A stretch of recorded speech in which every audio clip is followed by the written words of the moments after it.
Cycling the Carretera Austral with Austral Bikes Guide. Day 11, Parque Nacional Queulat to Villa Mañihuales. Imagine cycling through a landscape so remote that your only companions might be soaring condors above and gauchos on horseback below. Today, we're exploring a 78-kilometer stretch of Patagonia's Carretera Austral that challenges everything we think we know about adventure travel. That kind of isolation must require serious preparation. What exactly does it take to tackle such an ambitious route? Well, here's the fascinating thing. This isn't just about physical endurance. You're dealing with gravel roads that transform into slick challenges after rain, weather that can shift from sunshine to sleet faster than you can change gears, and stretches so remote that self-sufficiency isn't just recommended.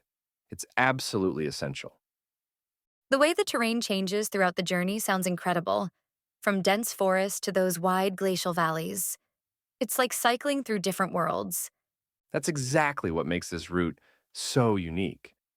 You start in this almost claustrophobic forest setting in Queulat, where the canopy is so thick it creates this mysterious atmosphere.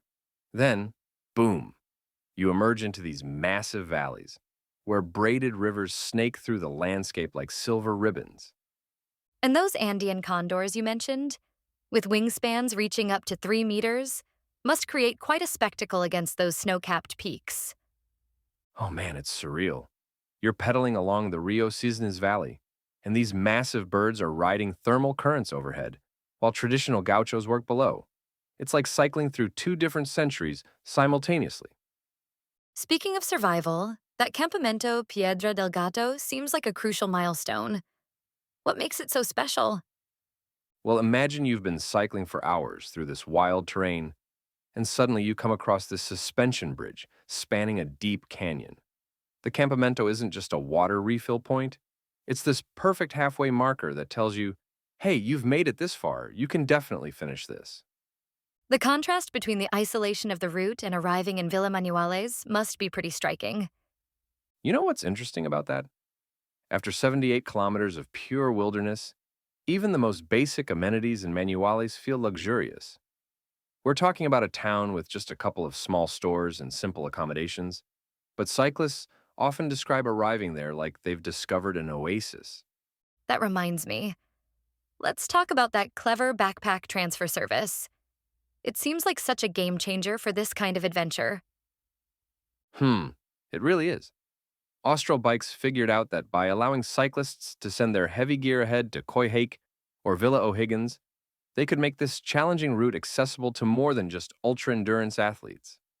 You're still tackling the same terrain, but without lugging 20 extra kilos of gear. The psychological impact of knowing your gear is waiting for you must be significant. That's exactly what makes it brilliant.